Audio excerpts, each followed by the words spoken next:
Bonjour à tous, on regarde ensemble les tendances saisonnières élaborées par notre spécialiste Frédéric Decker. Pour le mois de juin 2018, un anticyclone récurrent devrait être présent entre l'Europe occidentale et la Pologne dans un contexte de marée barométrique. Donc un temps assez ensoleillé, bien chaud, davantage en durée qu'en intensité et une météo souvent lourde et orageuse. L'activité orageuse devrait d'ailleurs être beaucoup plus importante que la moyenne un petit peu partout, qui pourrait donner donc des cumuls de pluie relativement importants. Et notez aussi qu'un bon ensoleillement est attendu sur la plupart des régions. Au mois de juillet, un très vaste anticyclone est envisagé sur la majeure partie de l'Europe, apportant des conditions très estivales, sèches, ensoleillées et chaudes, surtout entre l'Espagne et la mer Noire. Donc un véritable mois d'été comme on se l'imagine, avec un temps chaud, sec et très ensoleillé sur tout le pays. Les régions proches des côtes de la Manche devraient être sous des températures davantage de saison. Peu de pluie et peu d'orage en perspective malgré la chaleur. Des épisodes caniculaires qui ne seront pas exclus et un soleil généreux en toute région.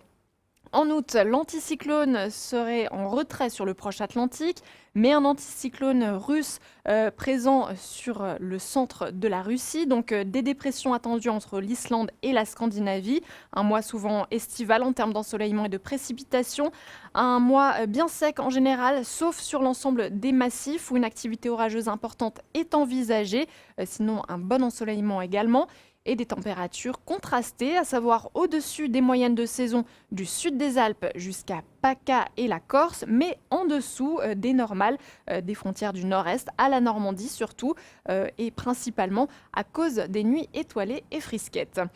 Pour le mois de septembre, des conditions anticycloniques présentent a priori du nord de l'Atlantique à l'Europe de l'Est. Un mois agréable sur la France sous des hautes pressions majoritaires. Un bon ensoleillement envisagé dans des conditions plutôt sèches sur l'ensemble du pays, y compris dans le sud-est où les pluies d'automne pourraient accuser un retard. Et un temps assez chaud, plus particulièrement sur les températures diurnes, alors que les nuits seraient davantage de saison, voire même assez fraîches. On passe au mois d'octobre avec des hautes pressions récurrentes qui devraient s'étaler des îles britanniques à la Russie.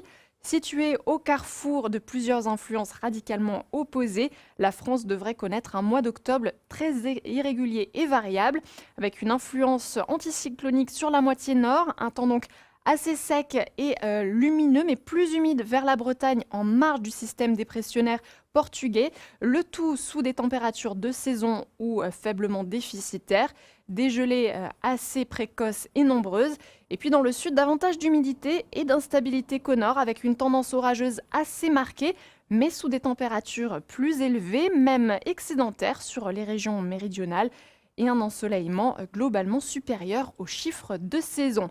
On termine avec le mois de novembre où un anticyclone serait probable du nord de la Russie et du sud de la Scandinavie à l'Europe occidentale, faisant craindre un Moscou-Paris précoce avec de l'air très froid jusqu'en France qui pourrait occasionner une vague de froid précoce et potentiellement forte, des gelées, de fortes gelées même et des jours sans dégel, ainsi largement plus fréquents qu'habituellement. De l'air froid aussi très sec qui apportera peu de précipitations et finalement peu de neige malgré des petits épisodes probables. De fortes pluies en revanche sont à craindre sur les régions du sud-est et jusqu'en Corse, donnant de la neige à très basse altitude sur le sud des Alpes et l'île de Beauté. Et puis sinon, un bon ensoleillement dans l'ensemble, plus particulièrement sur la moitié nord. Voilà, je vous rappelle que ces prévisions sont une tendance et que leur taux de fiabilité est de l'ordre de 60%. Nous vous donnons rendez-vous pour une nouvelle actualisation courant juin.